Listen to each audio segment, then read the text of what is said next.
Good morning class. आज का topic है symmetry and symmetry elements. Symmetry और सिमेट्री एलिमेंट्स में हम देखते हैं, हम पढ़ते क्या हैं। तो अगर हम सिमेट्री की बात करें तो regular and systematic representation of an object, किसी भी ऑब्जेक्ट का रेगुलर और सिस्टमैटिक रिप्रेजेंटेशन ही क्या होता है, हमारा सिमेट्री होता है। अब सिमेट्री एलिमेंट्स की बात करें तो सिमेट्री एलिमेंट्स में हम क्या देखते हैं, आइडेंटिटी देखते हैं, एक्सेस ऑफ सिमेट्री देखते हैं, प्लेन ऑफ सिमेट्री देखते हैं, इम्प्रॉपर एक्सेस ऑफ सिमेट्री देखते हैं और सेंटर ऑफ सिमेट्री देखते हैं। आइडेंटिटी को हम ई से डिनोट करते हैं, एक्सेस ऑफ सिमेट्री या इसको हम प्रॉपर एक्सेस ऑफ सिमेट्री भी बोल सकते हैं, जिसको हम डिनोट करते हैं C N. Plane of symmetry को हम सिग्मा से डिनोट करते हैं, इम्प्रॉपर एक्सेस ऑफ सिमेट्री को हम एस एन से और सेंटर ऑफ सिमेट्री को हम आई से डिनोट करते हैं। अब हम वन बाय वन चीज़ों को समझने की कोशिश करते हैं। तो सबसे पहले आता है आइडेंटिटी।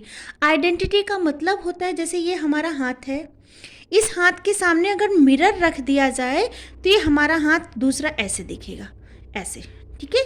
तो ये क्या है, ये एक दूसरे के क्या है, आइडेंटिटी, इक्वल स्ट्रक्चर, जो इधर है वही इधर भी बन रहा है। आइडेंटिटी का मतलब होता है सेम स्ट्रक्चर का फॉर्मेशन। और जो आइडेंटिटी होती है वो हर एक एलिमेंट में प्रेजेंट होती है। तो it is a necessary symmetry element which is present in all object. Identity को हम समझते हैं एक्सेस ऑफ सिमेट्री के थ्रू। एक्सेस ऑफ सिमेट्री के थ्रू हम आइडेंटिटी को समझने की कोशिश करते हैं। तो एक्सेस ऑफ सिमेट्री को हम किससे डिनोट करते हैं, सी एन से। सी एन में यहाँ एन जो है कुछ भी नंबर, कोई भी नंबर हो सकता है, 1 हो सकता है, 2 हो सकता है, 3 हो सकता है, कोई भी नंबर यहाँ पे एन हो सकता है, ठीक है। तो जैसे हमने लिया है BH3 मॉलिक्यूल, BH3 मॉलिक्यूल को समझते हैं बेटा। जैसे हमने BH3 मॉलिक्यूल लिया, एक हाइड्रोजन यहाँ, एक हाइड्रोजन यहाँ और एक हाइड्रोजन यहाँ, ये प्लेनर स्ट्रक्चर होता है। हमने यहाँ पे हर एक हाइड्रोजन की क्या कर दी, नंबरिंग 1 2 3, ठीक। अब ये क्या है, अगर हम इसको 360 पे रोटेट करेंगे तो ये स्ट्रक्चर कितनी बार रोटेट हो रहा है, 3 बार, ठीक है। 360 डिवाइडेड बाई 3, ठीक है। तो 120 डिग्री पे ये कितनी बार रोटेट हो रहा है, 3 बार। तो अगर हम इस स्ट्रक्चर को 120 डिग्री पे एक बार रोटेट करते हैं, ठीक है, एक बार रोटेट करेंगे, तो जब हम इसको एक बार रोटेट करेंगे तो क्या होगा, ये यहाँ आएगा, ये इधर जाएगा और ये इधर जाएगा। तो यहाँ पे देखिए 3 वाला, जो 3 नंबर वाला हाइड्रोजन था वो यहाँ आ गया, 1 नंबर वाला हाइड्रोजन यहाँ चला गया और 2 नंबर वाला हाइड्रोजन नीचे आ गया। यहाँ मैंने C3 को कितने बार रोटेट किया, 1 टाइम। C3 मतलब ये क्या है, एक्सेस ऑफ सिमेट्री। इस पर्टिकुलर स्ट्रक्चर को हम 3 बार रोटेट कर सकते हैं, ठीक। लेकिन अभी हमने कितनी बार रोटेट किया, 1 टाइम। अब हम क्या करते हैं, हम दोबारा से इसको रोटेट करते हैं। तो जब हम रोटेट करेंगे तो ये 3 यहाँ जाएगा, 1 यहाँ जाएगा और 2 यहाँ जाएगा, ठीक। तो जब हम इसको 2 टाइम्स रोटेट करेंगे, अब ये C3 2 हो जाएगा, ठीक है। तो हमने क्या बोला, ये 2 यहाँ आएगा, तो ये देखिए यहाँ पे 2 नंबर हो गया, ये वाला 3 यहाँ जाएगा तो यहाँ हो गया और ये वाला 1 यहाँ आएगा, ठीक। अब हमने इसको फिर, ये 1 ही रहेगा अभी बेटा, हम यहाँ इस वाले से इसको रोटेट कर रहे हैं। अब हम इस स्ट्रक्चर को फिर 1 टाइम रोटेट करते हैं, मतलब C3 एक्सेस को हम 1 टाइम और रोटेट करेंगे। तो जब हम इसको रोटेट करेंगे तो ये 3 यहाँ आएगा, ये 1 यहाँ जाएगा और ये 2 इधर आएगा। तो यहाँ पे देखिए 3 इधर आ गया, ठीक। यहाँ ये वाला 2 ऊपर गया, इधर गया, और यहाँ वाला जो 1 था वो यहाँ आया। आई होप आपको समझ में आ रहा होगा, ठीक है। तो अब हम क्या देखते हैं कि ये वाला स्ट्रक्चर और ये वाला स्ट्रक्चर दोनों एक दूसरे के क्या है, आइडेंटिकल। मतलब 1 वाला हाइड्रोजन इधर है तो इधर इसका भी 1 वाला हाइड्रोजन इधर है, 2 वाला हाइड्रोजन इसका ऊपर है तो इसका भी 2 वाला हाइड्रोजन ऊपर है, 3 वाला हाइड्रोजन इसका नीचे है तो इसका भी 3 वाला हाइड्रोजन नीचे है। तो किसी भी एक्सेस के थ्रू रोटेट करने पर अगर स्ट्रक्चर सेम आ जाता है तो उसको हम बोलते हैं आइडेंटिकल। तो आइडेंटिकल स्ट्रक्चर कब फॉर्म हो रहा है, आइडेंटिकल स्ट्रक्चर एट C3 3 पे फॉर्म हो रहा है, ठीक। यहाँ पे देखते हैं बेटा, इस वाले स्ट्रक्चर को हम 1 टाइम रोटेट करेंगे तो ये मिलेगा, इसी स्ट्रक्चर को जब हम 120 पे 2 टाइम्स रोटेट करेंगे, C3 को हम 2 टाइम्स रोटेट करेंगे तो हमें ये स्ट्रक्चर मिलेगा। और इसी स्ट्रक्चर को जब हम 120 पे 3 टाइम रोटेट करेंगे, C3 टाइम रोटेट करेंगे तो हमें आइडेंटिकल स्ट्रक्चर मिल जाएगा। ओके, एक बार इस डायग्राम से समझते हैं। सपोज हमारे पास ये डायग्राम है, ये ऐसे ही मॉलिक्यूल है, H1 इधर है, H2 ऊपर है, H3 नीचे है। ठीक है, ये 360 पे रोटेट होगा तो देखो एक बार ये इधर आएगा, ठीक, ये इधर सामने आया, एक बार ये सामने आएगा और एक बार ये सामने आएगा। मतलब इसको जब हम 3 टाइम्स रोटेट करेंगे तो हमें आइडेंटिकल स्ट्रक्चर मिल जाएगा। ठीक, तो हमने ये रोटेशन यहाँ पे बताया 120 डिग्री पे। ये जैसे सपोज हमें इसी की बात करनी है, ये हमारा 1 है, ये हमारा 2 है और ये हमारा 3 है। एक बार हमने इसको रोटेट किया तो 1 यहाँ गया, फिर एक बार रोटेट किया तो 1 यहाँ आया, फिर एक बार जब हमने इसको रोटेट किया तो 1 वापस से यहाँ आ गया। तो ये हमें क्या दिख रहा है? Identical structure. ठीक है, तो हम एक्सेस ऑफ सिमेट्री में भी आइडेंटिकल स्ट्रक्चर फाइंड आउट कर सकते हैं। आइडेंटिकल स्ट्रक्चर हमें किस नंबर पे आ रहा है? ये ऑड नंबर पे आ रहा है। तो हम बोल सकते हैं कि अगर हमारा C3 टाइप का स्ट्रक्चर बने या फिर C5 टाइप का स्ट्रक्चर बनेगा तो वो हमें आइडेंटिकल स्ट्रक्चर देगा। तो आइडेंटिटी हम किससे देख सकते हैं? एक्सेस ऑफ सिमेट्री में भी हम आइडेंटिटी देख सकते हैं। अभी मैंने बताया कि आइडेंटिटी एक ऐसी सिमेट्री एलिमेंट होता है जो हर ऑब्जेक्ट में प्रेजेंट है। तो अगर एक्सेस ऑफ सिमेट्री हम किसी में देखेंगे तो उसमें भी हमें आइडेंटिटी दिखेगी। ठीक, अब हम बात करते हैं प्लेन ऑफ सिमेट्री के through identity. Plane of symmetry के थ्रू हम आइडेंटिटी देखते हैं। तो सबसे पहले हम देख लेते हैं जो प्लेन ऑफ सिमेट्री होता है उसको हम सिग्मा से डिनोट करते हैं। ठीक है, अब कंडीशन क्या है? अगर ये जो n नंबर है, ये n नंबर आपका ऑड है तो उसमें क्या होगी? प्लेन ऑफ सिमेट्री होगी। ठीक है, अगर n का नंबर आपका ऑड है तो इसमें क्या होगी? प्लेन ऑफ सिमेट्री होगी। ठीक, लेकिन अगर n का नंबर आपका इवन आता है तो इसमें क्या होगा? आइडेंटिटी आएगी। ओके, जैसे इसको समझते हैं। जैसे हमारे पास AB2 टाइप का मॉलिक्यूल है, एक B को हमने 1 से डिनोट कर दिया, दूसरे B को हमने 2 से डिनोट किया है। ठीक है, अब इसमें प्लेन ऑफ सिमेट्री का मतलब क्या होता है? मिरर पास करना, बाइसेक्ट करना। ठीक है, जैसे आपका ये है तो इसमें प्लेन ऑफ सिमेट्री कैसे होगी? एक प्लेन ऑफ सिमेट्री ये होगी। ठीक है, जब हम इस पर एक मिरर लगाएंगे, बाइसेक्ट करेंगे तो एक इधर दिख रहा है और दूसरा इधर दिख रहा है। ऐसे ही अगर हम इधर से लगाएंगे तो हमें एक ये दिख रहा है और एक ये दिख रहा है। ऐसे ही अगर हम यहाँ से बाइसेक्ट करेंगे तो एक ये दिख रहा है और एक ये दिख रहा है। तो इसी को हम बोलते हैं प्लेन ऑफ सिमेट्री। ठीक है, तो इसमें कितने प्लेन ऑफ सिमेट्री हैं? 1 2 देन 3 प्लेन ऑफ सिमेट्री है। ओके, और अगर ये प्लेनर स्ट्रक्चर है तो एक प्लेन ऑफ सिमेट्री यहाँ से भी होगी। ठीक, तो अगर किसी मॉलिक्यूल में 3 प्लेन ऑफ सिमेट्री है तो हम उसको लिखेंगे 3 आगे लिखेंगे और बाद में उसके रो लिखेंगे। 2 प्लेन ऑफ सिमेट्री है तो हम 2 आगे लिखेंगे और कितने बार वो रोटेट हो रहा है तो वो हम ऊपर लिख देंगे। ठीक है, कितना मिरर इमेज वो दे रहा है, जैसे इसी में ये कितना है? 3 बार दे रहा है, 1 2 देन 3। ठीक है, तो ये हम क्या, 3 प्लेन ऑफ सिमेट्री है और 3 बार ये बाइसेक्ट हो रहा है। ठीक है, तो ये जो आपका होता है, ये जो हम आगे नंबर लिखते हैं ये सेम प्लेन होना चाहिए, लेकिन डायरेक्शन क्या हो रहा है? चेंज हो रहा है। देखो प्लेन सेम है, एक बार ये डायरेक्शन हुआ, एक बार ये डायरेक्शन हुआ और एक बार ये डायरेक्शन हुआ। ठीक है, और जो हम इसके रो के ऊपर, सिग्मा के ऊपर जो नंबर्स लिखते हैं वो डिपेंड करता है मिरर इमेज या फिर आइडेंटिकल। ठीक, अब जैसे इसी की बात करते हैं, इसमें क्या है? Plane of symmetry. इसको हम बाइसेक्ट करेंगे तो एक भी हमारा इधर मिलेगा और एक भी हमारा इधर मिलेगा। ठीक है, तो जब हम इसको बाइसेक्ट किए प्लेन ऑफ सिमेट्री 1 टाइम दिए तो क्या होगा, ये वाला भी इसको दिखेगा, और ये मिरर यहाँ हमने रखा है अगर, तो ये वाला भी यहाँ पे दिखेगा और ये वाला भी इधर दिखेगा। ठीक है, तो ये क्या हो गया, मिरर के सामने ये वाला भी दिखेगा और मिरर के इस साइड में ये वाला भी दिखेगा। तो हम क्या लिख सकते हैं, B2 और B1। ठीक है, एक बार हमने इसको और बाइसेक्ट किया। पहले हमने जब बाइसेक्ट किया तो ये वाला 2 इधर दिख रहा है और ये वाला 1 इधर दिख रहा है, तो हमने यहाँ पे लिख दिया।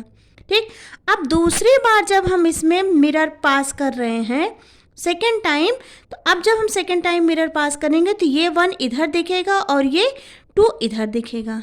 तो मैंने यहाँ 1 लिख दिया और यहाँ पे 2 लिख दिया। ठीक है, फिर थर्ड टाइम अगर हम इसमें मिरर पास करते हैं इस वाले में, अब क्या होगा, ये 2 इधर दिखेगा और ये 1 इधर दिखेगा, तो हमने यहाँ लिख दिया। ठीक, अब हम अगर कंपेयर करें तो देखो 1 यहाँ पे 2 यहाँ पे है, इसमें देखो 1 यहाँ पे है और 2 यहाँ पे है, तो ये दोनों स्ट्रक्चर एक दूसरे के क्या हो जाएंगे, आइडेंटिकल। ठीक है, ये स्ट्रक्चर एक दूसरे के इक्विवेलेंट होते हैं और ये स्ट्रक्चर आपका आइडेंटिकल होता है। ठीक है, जैसे आप नाई की दुकान पे बैठते हो तो जो पीछे मिरर लगा होता है उसमें ढेर सारे आपके इमेजेस दिखती हैं, तो जो आपके जस्ट पीछे वाली जो इमेज दिखती है जिसमें आपका फेस दिखता है वो आपका इक्विवेलेंट होता है। ठीक है, और उसके बाद जो आपके पीछे जब बाल हेयर्स दिखते हैं वो आपका क्या हो जाता है, आइडेंटिकल हो जाता है। ठीक है, तो आप यहाँ पे क्या देख रहे हो, अगर एक बार मिरर प्लेन पास हो रहा है तो आपको कैसा इक्विवेलेंट इमेज दिख रही है। अगर 2 टाइम्स हम पास कर रहे हैं प्लेन में, बाइसेक्ट कर रहे हैं 2 टाइम्स, तो हमें क्या मिल रहा है, आइडेंटिकल स्ट्रक्चर मिल रहा है। 3 टाइम हम पास करेंगे तो हमें दोबारा से मिरर इमेज मिलेगा, 4 टाइम पास करेंगे तो हमें फिर आइडेंटिकल मिलेगा। तो इस हिसाब से हम क्या कह सकते हैं कि जो हमारी प्लेन ऑफ सिमेट्री होती है उसमें जो n फोल्ड होता है, उसमें जो n नंबर होता है, n नंबर अगर आपका ऑड है, ठीक है, n नंबर अगर आपका ऑड है तो ये आपको आइडेंटिकल वो इक्विवेलेंट स्ट्रक्चर देगा। और अगर n नंबर आपका इवन है, 2 नंबर पे देखो, 2 नंबर पे आपको कैसा स्ट्रक्चर मिलेगा, आइडेंटिकल मिलेगा। तो एक्सेस ऑफ सिमेट्री से हमने आइडेंटिटी देखी किसी भी ग्रुप की, और अब हमने देखा प्लेन ऑफ सिमेट्री से हमने आइडेंटिटी देखी। प्लेन ऑफ सिमेट्री में भी हमने बताया अगर आपका ऑड नंबर आ रहा है तो इक्विवेलेंट होगा, अगर इवन नंबर आ रहा है तो ये आइडेंटिकल होगा। ठीक है, अब हम देखते हैं किससे, अब हम देखते हैं सेंटर ऑफ सिमेट्री से। सेंटर ऑफ सिमेट्री से देखते हैं, तो सेंटर ऑफ सिमेट्री क्या होता है, पहले तो ये जान लेते हैं। जैसे हमारे पास ये मॉलिक्यूल है, ठीक है, हम एक और लगा देते हैं इसमें, तो सेंटर ऑफ सिमेट्री आपकी क्या हो जाएगी, सेंटर ऑफ सिमेट्री हो जाएगी आपकी ये। इस एक्सेस से जितना हम इधर जाएंगे अगर उतना ही हम इधर आ रहे हैं तो इसमें क्या है, इसमें सेंटर ऑफ सिमेट्री प्रेजेंट है। इस एक्सेस से हम जितना इधर जाएंगे उतना ही अगर हम इधर भी जा रहे हैं तो इसमें सेंटर ऑफ सिमेट्री प्रेजेंट है। लेकिन अगर इसमें हम ये लगाते हैं, देखो यहाँ से तो यहाँ जितना हम इधर जाएंगे उतना ही हम इधर आ रहे हैं, जितना हम इधर जा रहे हैं उतना ही इधर जा रहे हैं, लेकिन जितना हम इधर जा रहे हैं उतना हम इधर नहीं जा रहे, तो इसमें सेंटर ऑफ सिमेट्री प्रेजेंट नहीं है। तो सेंटर ऑफ सिमेट्री आपकी क्या हो जाएगी, सेंटर ऑफ सिमेट्री आपकी इक्वल में प्रेजेंट होती है। तो सेंटर ऑफ सिमेट्री के थ्रू अगर हम आइडेंटिटी चेक करें तो देखो, अगर सेंटर ऑफ सिमेट्री में ये जो n नंबर है आपका अगर वो ऑड आता है तो मतलब आपका जो स्ट्रक्चर होगा वो उसमें centre of symmetry he present होगी। ठीक है, लेकिन अगर आपका n नंबर इवन है, मतलब 2, 4, 6 है, तो वो आपका आइडेंटिटी होगी। ठीक है, तो यहाँ पर तो आपकी सेंटर ऑफ सिमेट्री होगी, लेकिन n नंबर आ रहा है, ठीक है, तो वहाँ पे आपकी क्या हो जाएगी, आइडेंटिटी प्रेजेंट हो जाएगी। ठीक है, जैसे अब देखते हैं आई क्या है आपका सेंटर ऑफ सिमेट्री, यहाँ है ये, इस पॉइंट से जितना हम ऊपर जा रहे हैं उतना ही हम नीचे आ रहे हैं, इस पॉइंट से जितना हम इधर जा रहे हैं उतना ही हम इधर आ रहे हैं, इस पॉइंट से हम जितना इधर जा रहे हैं उतना ही इधर आ रहे हैं, तो इसको हम बोलते हैं सेंटर ऑफ सिमेट्री। अब सेंटर ऑफ सिमेट्री से हम आइडेंटिटी कैसे देखते हैं, आइडेंटिकल मॉलिक्यूल, तो आइए उसको देख समझते हैं। सपोज हमारे पास XYZ मॉलिक्यूल है, ठीक है। इसमें सेंटर ऑफ सिमेट्री है, ठीक है। सेंटर ऑफ सिमेट्री में जब हम जाएंगे, जितना अपोजिट हो जाएगा ना, ये x है तो उधर जब सेंटर ऑफ सिमेट्री से उधर जाएंगे तो हमारा क्या हो जाए x माइनस। ऐसे y का क्या हो जाएगा y माइनस और z का z माइनस। दोबारा जब हम सेंटर ऑफ सिमेट्री इसमें देखेंगे तो क्या हो जाएगा x y और z। फिर इसमें जब हम सेंटर ऑफ सिमेट्री देखेंगे तो हमारा क्या हो जाएगा minus x minus y minus z। Next अगर हम सेंटर ऑफ सिमेट्री देखेंगे तो अब ये क्या हो जाएगा प्लस x y और z, ठीक है। अब देखो क्या ये दोनों सेम है? नहीं, लेकिन ये दोनों क्या है? सेम है।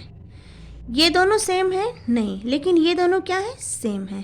तो इसके बिहाफ पे हम क्या बोल सकते हैं कि अगर हमारा इवन नंबर आता है, अगर हमारा जो n है, n जो हमारा है वो इवन नंबर होता है तो उसमें आइडेंटिटी प्रेजेंट होगी।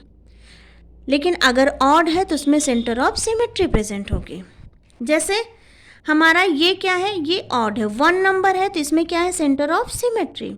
ये क्या है? I2 इवन नंबर है तो इसमें क्या है? ये आइडेंटिकल स्ट्रक्चर है एक दूसरे के। I3 देखें ऑड है तो इसमें सेंटर ऑफ सिमेट्री प्रेजेंट है, ठीक है। लेकिन अगर हम I4 की बात करें तो ये देखो एक दूसरे के क्या है? आइडेंटिकल। तो इसके बिहाफ पे हम बोल सकते हैं कि अगर सेंटर ऑफ सिमेट्री में जो n नंबर है वो आपका ऑड है तो उसमें सेंटर ऑफ सिमेट्री प्रेजेंट होगी।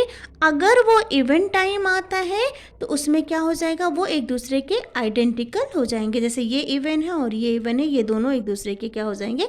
आइडेंटिकल। तो ये रही आइडेंटिकल की बातें। अब हम आइडेंटिटी हम देख सकते हैं, इम्प्रॉपर एक्सेस ऑफ सिमेट्री से भी हम आइडेंटिटी देख सकते हैं। तो अभी हम इसके बारे में बहुत ज़्यादा डिस्कस नहीं कर रहे हैं, बस इतना बता दे रहे हैं अगर ये SN ये जो n है ये ऑड आता है, ठीक है, तो यहाँ पे आपका क्या हो जाएगा? यहाँ पे आपका इस टाइप के स्ट्रक्चर मिलेंगे, ठीक है। और अगर इवन आता है तो आपका ये मिलेगा। इसका डिस्कशन हम अपने अगले नेक्स्ट वीडियो में करेंगे, अभी हम यहाँ पे इसका डिस्कशन करने नहीं जा रहे हैं। अब हम बात करते हैं एक्सेस ऑफ सिमेट्री और प्रॉपर एक्सेस ऑफ सिमेट्री, जिसको हम डिनोट करते हैं CN। अभी तक हमने किसकी बात की? अभी तक हमने जो बात की वो थी हमारी क्या? आइडेंटिटी की बात हमने कर ली। अब हम बात करेंगे axis of symmetry. Axis of symmetry हम कैसे देखते हैं? ओके,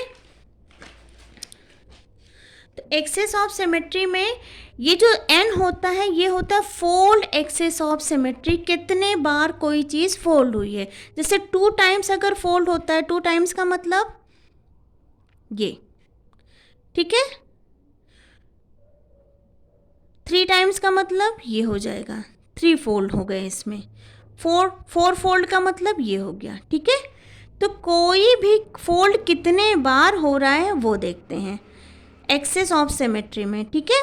तो अगर n टाइम फोल्ड हो रहा है तो n fold axis of symmetry, 2 times हो रहा है तो 2 fold axis of symmetry, 3 times हो रहा है तो 3 फोल्ड एक्सेस ऑफ सिमेट्री।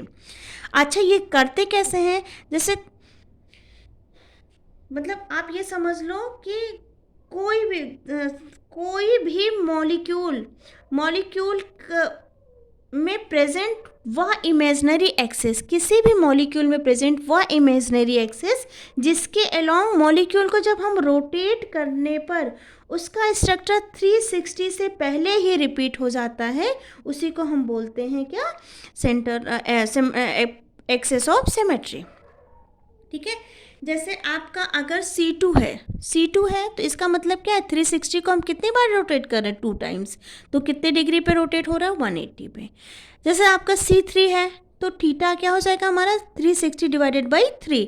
तो कितने एंगल पे रोटेट हो रहा है? 120 पे। 3 टाइम्स रोटेट हो रहा है तो हमें 360 पे पूरा हमारा मॉलिक्यूल रोटेट हो जा रहा है। C4 मतलब 360 को हम 4 से डिवाइड करेंगे तो 90, मतलब 90 एंगल पे अगर हम किसी स्ट्रक्चर को 4 टाइम रोटेट कर रहे हैं तो हमारा ये 360 पूरा हमारा मॉलिक्यूल क्या है? रोटेट हो जा रहा है।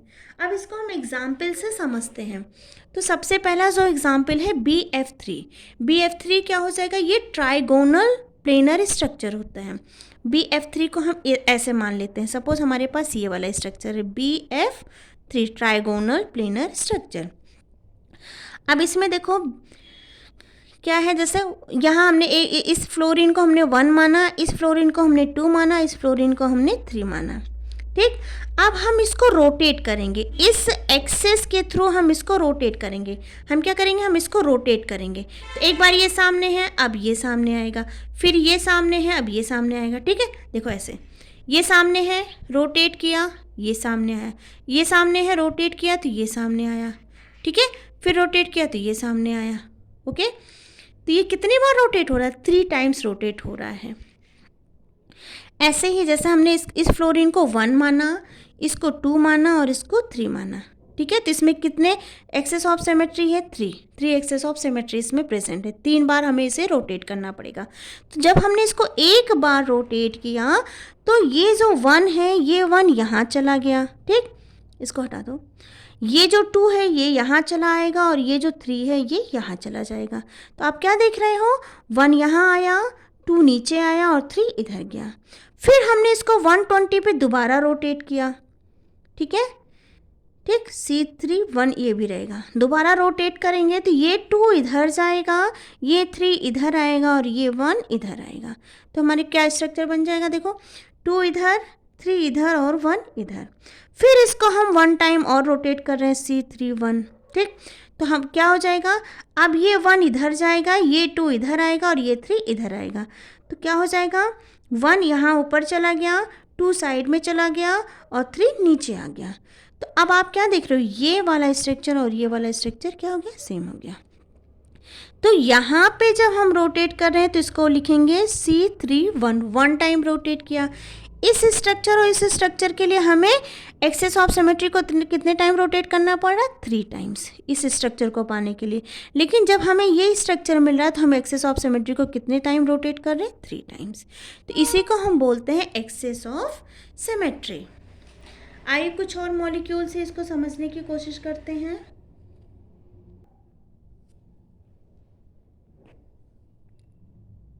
जैसे हम वाटर की बात करें तो वाटर का जो स्ट्रक्चर होता है वो कैसे होता है, वो वी शेप का होता है। एक हाइड्रोजन यहाँ, एक हाइड्रोजन यहाँ, एक लोन पेयर होता है। तो अगर हम इस एक्सेस के थ्रू, यहाँ से इस एक्सेस के थ्रू हम इसको रोटेट करेंगे तो ये स्ट्रक्चर कितनी बार रोटेट होगा, 2 टाइम्स। तो यहाँ पे C2 access of symmetry present होगी, ठीक है। ऐसे ही अगर हम अमोनिया की बात करें, NH3 की बात करें तो इसका स्ट्रक्चर बनाए तो कैसे बनेगा, देखिए, ठीक, एक लोन पेयर ऊपर है, ठीक है। इस एक्सेस के थ्रू अगर हम इस मॉलिक्यूल को रोटेट कर रहे हैं तो देखो ये 1 है, ये 2 है और ये 3 है, तो ये 3 टाइम्स रोटेट होगा।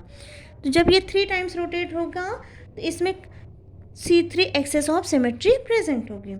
ऐसे ही अगर हम SO2 की बात करें, SO2 का स्ट्रक्चर कैसे बनेगा हमारा, ये हमारा SO2 का स्ट्रक्चर है, यहाँ पे एक लोन पेयर होगा, ठीक है। इसमें भी कितने एक्सेस ऑफ सिमेट्री होगी, C2 एक्सेस ऑफ सिमेट्री इसमें प्रेजेंट होगी।